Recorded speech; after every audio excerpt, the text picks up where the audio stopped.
Hello everyone, I am Nashanka here and today we will discussing lease financing. So what is lease financing?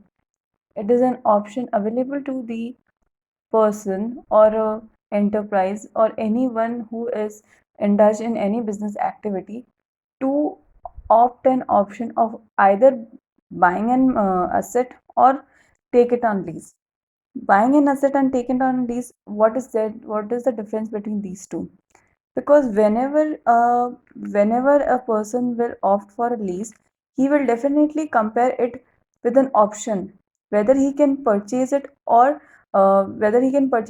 not. And if he go for purchasing, like by taking by financing from financial institutions or own funding or whatever the option he has through which he can purchase it, so which option is most viable to him?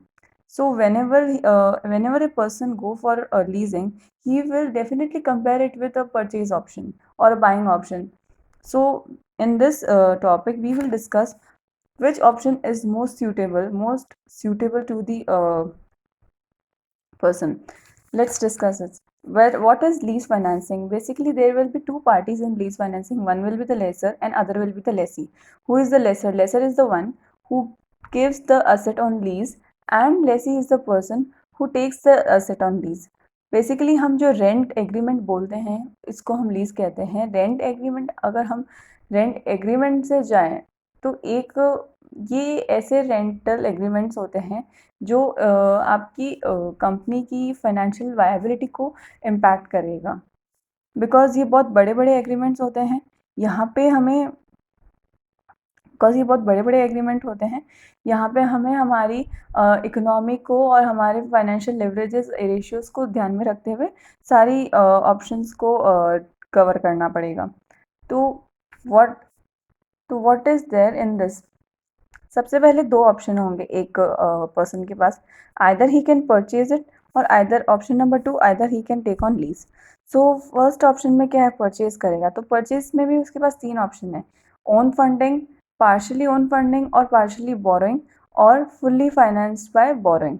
Fully financed by borrowing में अगर जाते हैं तो हमें मतलब हम लोग bank से लोन लेंगे, फाइनेंशियल इंस्टीट्यूट से लोन लेंगे और भी कहीं जगह से लोन लेंगे. क्या वो ऑप्शन हमारे लिए फीसिबल है या नहीं है, हमें ये देखना पड़ेगा. तो how we calculate the outflows and inflows here?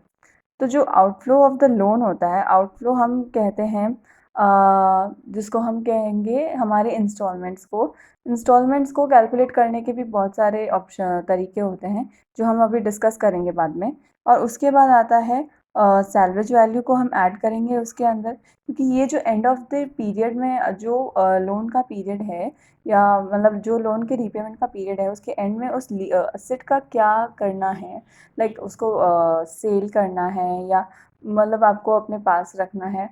What ever is the option, अगर हम उसको सेल कर रहे हैं तो उसका सैलवेज वैल्यू हम ऐड करेंगे. और उस सैलवेज वैल्यू पे जो भी हमारा टैक्स बेनिफिट हो रहा है, बिकॉज सैलवेज मीन्स हम उसके ऊपर हमारा शॉर्ट टर्म कैपिटल गेन या short term capital loss calculate करना पड़ेगा. अगर लॉस है तो नो टैक्स एंड गेन है तो उसका टैक्स भी हमें इंक्लूड करना ही पड़ेगा. Okay, so this is basically the outflow which we will give every year in the form of loan repayments. Then tax benefit on interest, depreciation and other revenue expenditures. ये क्या होता है basically? जो हम interest ले रहे हैं, जो हम इंटरेस्ट पे कर रहे हैं, राइट. तो हमने लोन लिया, उसके इंटरेस्ट का हमको इंटरेस्ट पे करना है.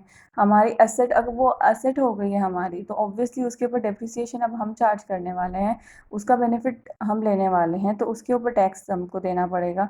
और उस डेप्रिसिएशन का बेनिफिट हमें या तो मिलेगा under section 32 of the income tax act 1961 और under section 45 of income tax act 1961. अगर शॉर्ट टर्म कैपिटल गेन या लॉस है तो सेक्शन 45 एप्लीकेबल हो जाएगा. और अगर अभी भी कोई असेट की WDV बाकी है तो हम उसका डेप्रिसिएशन क्लेम कर सकते हैं और दैट्स वाई उसके ऊपर हमको टैक्स बेनिफिट मिलेगा. और कुछ रेवेन्यू एक्सपेंडिचर ऐसे होते हैं जैसे ऑपरेटिंग एक्सपेंसेस होते हैं या एनुअल मेंटेनेंस चार्जेस होते हैं. कुछ ये एक्सपेंसेस कौन बोन करता है? ओनर खुद बोन करता है. तो ये सब हमें इंक्लूड करके ही चलना है. ठीक है। तो जो आउटफ्लो आया उसमें से जो हमारा टैक्स बेनिफिट हमको मिला वो हम लेस करेंगे, जो वो आएगी हमारी नेट वैल्यू। नेट वैल्यू क्या होती है? Future value of the cash outflow, हम इसको नाम देंगे।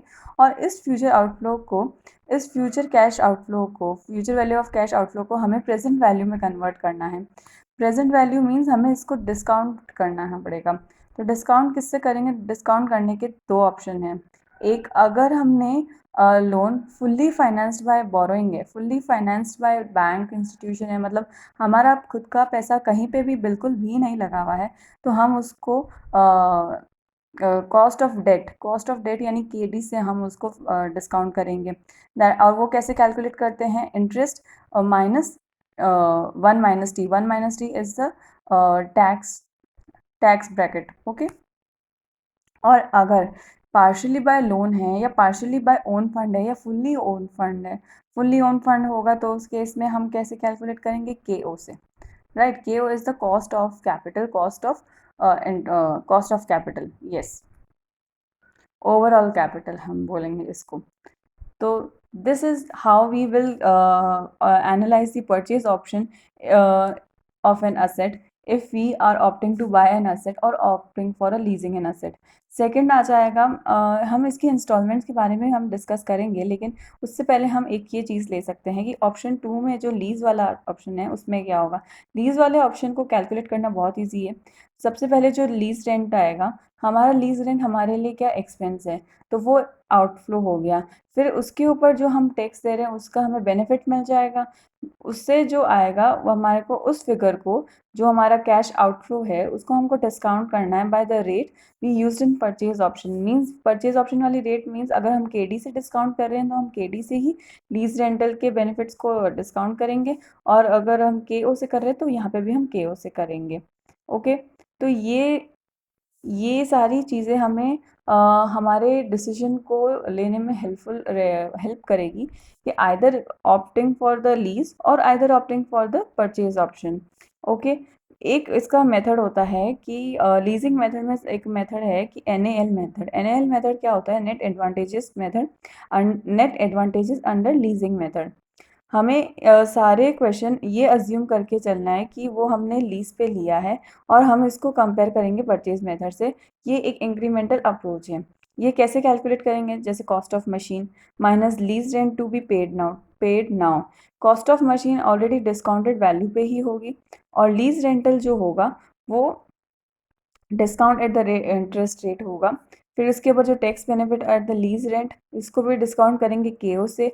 Tax benefit forgone on depreciation and interest discount करेंगे केओ से, और सैल्वेज वैल्यू को ऐड करेंगे। ये वो वैल्यू आएगी जिसके बेसिस पे हम कंपैरिजन करेंगे। ओके। तो ये हमारा था, यहाँ तक हमारा ये था कि either to opt for purchase option और फॉर लीजिंग ऑप्शन। लेकिन अब कुछ ऐसी बातें आती है जो हमें ध्यान में रखनी पड़ेगी। ये हम लीज रेंटल के कुछ मेथड्स है, ये कैसे कैलकुलेट होंगे इस पे हम बाद में आते हैं। उससे पहले हम इस पे आते हैं। ये क्या है?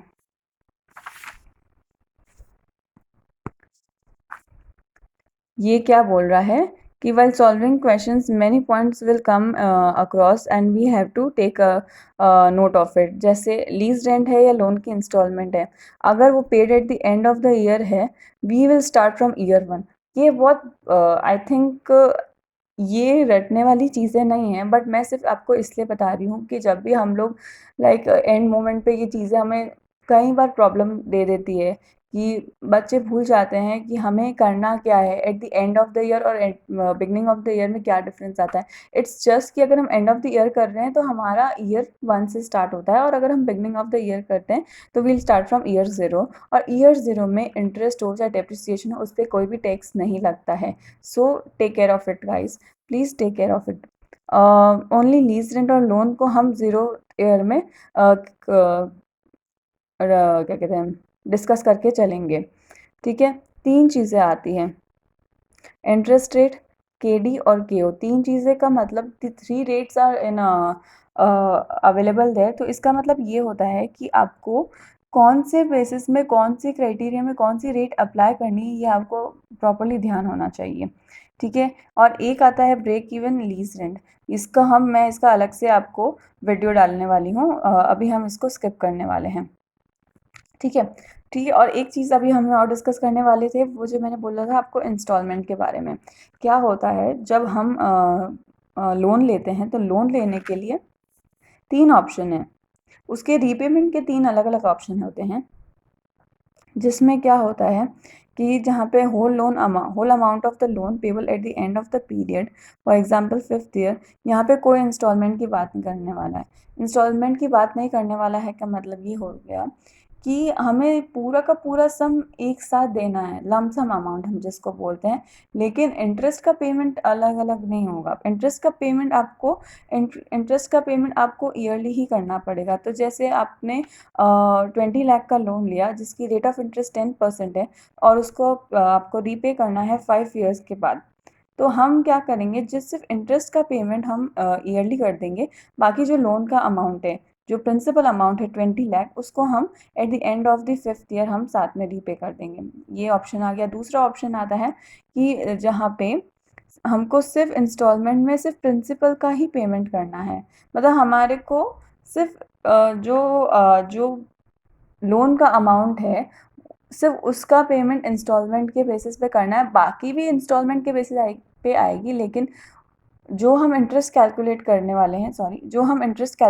वाले हैं, वो जो आउटस्टैंडिंग अमाउंट रहेगा प्रिंसिपल का, उसके ऊपर कैलकुलेट होगा। मतलब हम इंटरेस्ट अमाउंट को इक्वली बाइफरकेट करके नहीं चल रहे हैं यहाँ पे। हम लोन के अमाउंट को इक्वली इंटरेस्ट के अमाउंट को इक्वली बाइफरकेट नहीं करेंगे, हम सिर्फ और सिर्फ हमारी लोन के प्रिंसिपल अमाउंट को बाइफरकेट करके चलेंगे। You can see there is an calculation how I have made it. जैसे यहाँ पे लोन था 20 लाख का, 20 लाख को अगर हम 5 से डिवाइड करते हैं तो 4 लाख ईच ईयर की इंस्टॉलमेंट आती है। ठीक है, तो 4 लाख की ईच ईयर की इंस्टॉलमेंट आती है, तो हमारे को इंटरेस्ट कैलकुलेट करना है। सबसे पहला फर्स्ट ईयर का इंटरेस्ट हम कैलकुलेट करेंगे 20 लाख पे। 20 लाख का 10% कितना होगा, 2 लाख। अब आउटस्टैंडिंग अमाउंट कितना बचा हमारे पास, 16 लाख। 16 लाख का 10% कितना हुआ, 1,60,000। फिर हमारा आउटस्टैंडिंग अमाउंट बचा 12 लाख। 12 लाख का 10% हुआ 1,20,000। ऐसे करके हम सारे ईयर्स की इंटरेस्ट भी कैलकुलेट करेंगे, लेकिन हमारे प्रिंसिपल का अमाउंट फिक्स हो जाएगा। ओके, सेकंड ऑप्शन ये हो गया। और थर्ड ऑप्शन ये आता है कि वेयर इक्वल ईयरली इंस्टॉलमेंट होगी। मतलब इक्वल ईयरली इंस्टॉलमेंट का मतलब हो गया कि आपको प्रिंसिपल का और इंटरेस्ट का पेमेंट साथ साथ करके चलना है।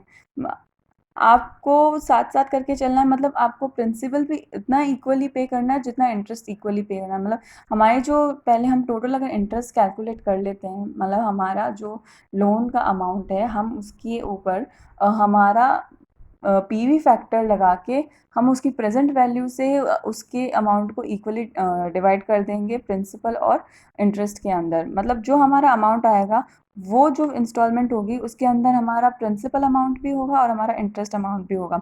ऐसे क्वेश्चंस में बेसिकली ज़्यादातर सीए फाइनल में इस टाइप के क्वेश्चन ज़्यादा पूछे जाएंगे, इस बेसिस पे क्वेश्चन ज़्यादा पूछे जा सकते हैं। एंड उसमें हमें क्या करना पड़ेगा, सबसे पहले उस इंस्टॉलमेंट को कैलकुलेट करना पड़ेगा। इंस्टॉलमेंट को कैलकुलेट करने का एक फॉर्मूला होता है जिसको हम बोलते हैं लोन अमाउंट।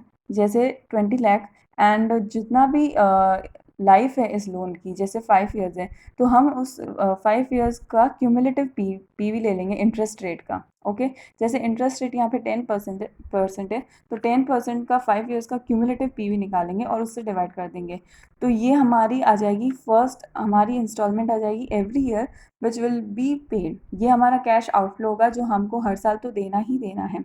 अब क्या करना पड़ेगा कि जब हम अपने परचेज ऑप्शन में हम कैलकुलेट करने जाएंगे कि how we will bifurcate principal amount and interest amount, उसके लिए हमें एक टेबल बनानी पड़ेगी जिसको हम नाम देंगे bifurcation of the interest and purchase principal amount. Guys, I will show you here how I have done this. See, firstly I have calculated a outflow, that is installment, which is P plus I. Loan amount, cumulative PV of interest rate for 5 years, that is 15 lakh, and the divided by cumulative PV of 20%. Okay, here I have taken 20% because there was a question. I am just taking an example for you. So there was written in a question the PV rate was 20%. See, the amount here I got is 5,01,555. So this is an amount of installment I will be paying every year at the end of the year. Okay, at what time I have to pay, this will be mentioned in the question. Whether I have to pay in the beginning of the year or at the end of the year, this will be provided in the question. Okay, accordingly we have to do this. Now we will bifurcate principal and interest. Here is the table, bifurcation of interest and principal. See, here is a column of outstanding amount, installment, interest at the rate of 20% on outstanding amount, and principal. Here is the column I have numbered 1, 2, 3. 2 minus 3 that is 4, I mean instalment में से अगर हम interest को less करेंगे तो automatically हमें principal तो मिल ही जाएगा। तो सबसे पहला कितना आउटस्टैंडिंग अमाउंट था लोन का फर्स्ट ईयर में 15 लाख। ओके, 15 लाख में से तो ये इंस्टॉलमेंट तो हमको हर साल पे करनी ही करनी है, ये हुआ। उसके बाद हमने इंटरेस्ट कैलकुलेट किया किस पे, 15 लाख पे, जो आया 3 लाख। अब इंस्टॉलमेंट में से अगर हम इंटरेस्ट को लेस करते हैं तो हमारे पास प्रिंसिपल आ जाएगा। ऐसे ही हम फिर इस प्रिंसिपल को जब हम हमारे आउटस्टैंडिंग अमाउंट में से डिडक्ट करेंगे तो हमें नेक्स्ट आउटस्टैंडिंग अमाउंट मिल जाएगा। तो बेसिकली हमको ये सारे स्टेप्स रिपीट करते जाने हैं, और जब हम लास्ट में आएंगे, लास्ट वाला जो इंस्टॉलमेंट है जो है 5,01,505, और लास्ट वाला जो आउटस्टैंडिंग अमाउंट है 4,18,321, तो हम इसके ऊपर इंटरेस्ट परसेंटेज से कैलकुलेट नहीं करेंगे, हम सीधा से सीधा जो इन दोनों का डिफरेंस आ जाएगा, मतलब क्योंकि यही हमारा प्रिंसिपल अमाउंट बन जाएगा लास्ट में, बिकॉज हमको पूरा प्रीपेमेंट करना है, हम इसका कोई बाइफर्केशन नहीं कर सकते, आगे आगे हम इसको डेफर नहीं कर पाएंगे किसी भी हालत में। यही हमारा लास्ट लोन अमाउंट है जो हमको एज सच किसी भी तरीके से पे करना है, और जो हमारा ये डिफरेंस आ गया वो हमारा इंटरेस्ट हो जाएगा। ओके, ये चीज़ बहुत इंपॉर्टेंट है। यहाँ पे हम लोग अक्सर गलती कर देते हैं कि बिकॉज हम क्या लूप में होते हैं, इसका भी परसेंटेज निकाला, इसका भी निकाला, इसका भी निकाला, तो हम इसका भी निकाल देते हैं। तो ये यहाँ पे आपको लास्ट में आते आते आपको पता चल जाएगा कि ये फिगर भी उतना ही होना चाहिए जितना हमारा आउटस्टैंडिंग अमाउंट था, बिकॉज हमको पेमेंट सिर्फ आउटस्टैंडिंग अमाउंट का करना है, उससे ज़्यादा का नहीं करना है या उससे कम का नहीं करना है। फिर आता है, फिर ये आ गया। तो अब इस टेबल का क्या मीनिंग है, इस टेबल को बनाने का क्या सेंस है, मैं आपको एक इसका रीज़न बताती हूँ। इससे क्या होगा कि जब हम परचेज ऑप्शन की कैलकुलेशन करेंगे जिसके अंदर हमारा आउटफ्लो है, आउटफ्लो हमको तो पता चल गया इंस्टॉलमेंट क्या था, हमने ये इसकी ऐसे करके निकाल दिया था, ये वाला ये आ गया। फिर हमको जो टैक्स शील्ड निकालना है, यानी जो हमें टैक्स बेनिफिट कैलकुलेट करना है, उसमें हमको बहुत सारी चीज़ों पे टैक्स बेनिफिट निकालना होता है, जैसे इंटरेस्ट है, डेप्रिसिएशन है। क्वेश्चन में बहुत सारी चीज़ें पूछते हैं ये लोग, तो इंटरेस्ट पे भी निकालना होता है, डेप्रिसिएशन पे भी निकालना होता है। तो इंटरेस्ट हमको कैलकुलेट करना पड़ेगा, तो ये बाइफर्केशन से हमें इंटरेस्ट का कैलकुलेशन पता चल जाएगा, और हम इसको वहाँ पे डाल देंगे कि हाँ ये हमारा इंटरेस्ट कैलकुलेशन था, आप इसको वर्किंग नोट से रेफ़र कर लीजिए। फिर हमें आ रहा था डेप्रिसिएशन, तो हम डेप्रिसिएशन की भी अलग से टेबल बनाएंगे। तो आपको पता ही है डेप्रिसिएशन कैसे कैलकुलेट करना है। अगर एसएलएम मेथड है तो हम simply divide by number of years कर देंगे माइनस रेसिडुअल वैल्यू या सैल्वेज वैल्यू, जिसको भी आप जो भी कहते हो उसको। और उसके बाद अगर WDV है तो हम एक प्रॉपर टेबल बना के उसके अंदर का short term capital gain loss जो भी है उसका कैलकुलेशन करके हम यहाँ पे वो टेबल में उसको ऐड ऑन कर देंगे, उसके ऊपर हम टैक्स निकालेंगे। और फिर जो हमारा नेट बेनिफिट आएगा, नेट बेनिफिट होता है आउटफ्लो प्लस इनफ्लो। आउटफ्लो हमेशा माइनस में होता है, हम साइंस पे ध्यान रखेंगे, यहाँ पे बहुत ज़रूरी है।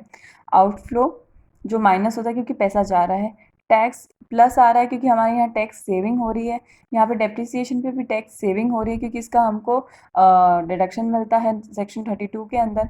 एंड नेट बेनिफिट आ गया ये 2,62,500, मतलब ये प्लस ये माइनस प्लस प्लस ये आ गया। उसके बाद हम ये सारे डिस्काउंट करेंगे, लेकिन जो लास्ट वाला है 5th ईयर पे क्या हो रहा है, 5th ईयर पे हमें ये पता चल रहा है कि हमारी जो असेट थी वो हम 1 लाख में बेच रहे हैं, सेल आउट कर रहे हैं, तो वो उसकी सैल्वेज वैल्यू है। प्लस उसके ऊपर जो भी हम क्या कहते हैं टैक्स बेनिफिट मिलेगा हमको, जो शॉर्ट टर्म कैपिटल गेन है, अगर शॉर्ट टर्म कैपिटल गेन है तो हमको टैक्स डिडक्ट करना है क्योंकि वो टैक्स बेनिफिट नहीं है, और लॉस है तो टैक्स बेनिफिट हो जाएगा, तो हम इसको ऐड ऑन कर देंगे। और उस अमाउंट पे, मतलब यहाँ से ये माइनस प्लस प्लस करके जो अमाउंट आया उसके ऊपर जो हम ये 1 लाख प्लस जो टैक्स है शॉर्ट टर्म कैपिटल लॉस पे या गेन पे, उसको ऐड करके फिर हम निकालेंगे, उसके ऊपर PV करेंगे और ये हमारा वैल्यू आ जाएगा। तो ये वैल्यू जो आया और जो हमने वैल्यू लीज ऑप्शन में निकाला, लीजिंग में निकाला है, जैसे उसको कंपेयर करेंगे, जिसकी भी वैल्यू कम हुई, जैसे लीज ऑप्शन की कम आई, तो हम हमेशा उस ऑप्शन पे हम ऑप्ट कर लेंगे। ठीक है, so guys this was the all about how to opt for lease option and how to opt for purchase option. क्या डिफरेंस था, कैसे कैलकुलेट करना है, ये सब मैंने आपको बताया। ठीक, और एक और चीज़ अभी आप हम डिस्कस करने वाले हैं, वो है लीज रेंटल। और ये जो अभी हमने डिस्कस किया, ये था लेसी के पॉइंट ऑफ व्यू से। लेसर के पॉइंट ऑफ व्यू से करने के लिए सिर्फ एक ही क्राइटेरिया है, हम उसको जैसे कैपिटल बजटिंग में एक प्रोजेक्ट का एनालिसिस करते हैं एनपीवी के थ्रू, बस हमको उसी की तरह एनालाइज करना है। मतलब बिकॉज एक लेसर के लिए लीज का ऑप्शन क्या हुआ, एक इन्वेस्टमेंट अपॉर्चुनिटी है वो, तो वो हमेशा एनपीवी एनालिसिस करेगा, क्योंकि दो प्रोजेक्ट के बीच में वो क्या देखेगा, क्या मैं इसको लीज आउट करूँ कि नहीं करूँ उसको कितना बेनिफिट मिलेगा, उसको कितना रिटर्न मिलेगा उससे। तो एनपीवी में आता है तो आईआरआर मेथड आ जाता है, तो वहाँ पे बहुत सारे ऑप्शन उसको देखने पड़ेंगे कि आईआरआर कैसे कैलकुलेट करना है, या मतलब अगर उसने उसको लीज पे दिया तो कैसे कैलकुलेट करेगा। वहाँ पे हमारी कैलकुलेशन आती है जो आती है लीज रेंटल को कैलकुलेट करने में। ओके, और ये था हमारा लेसर के पॉइंट ऑफ व्यू से, तो ये हमें ध्यान में रखना है। लेसर के पॉइंट ऑफ व्यू से हम एक चीज़ और देखेंगे कि अगर जब हमको लेसर के पॉइंट ऑफ व्यू से इवैल्यूएट करना है, तो अगर जो रिक्वायर्ड रेट ऑफ रिटर्न है, अगर वो प्री टैक्स है, तो हमको सारे कैश फ्लोज हमको प्री टैक्स ही लेने होंगे।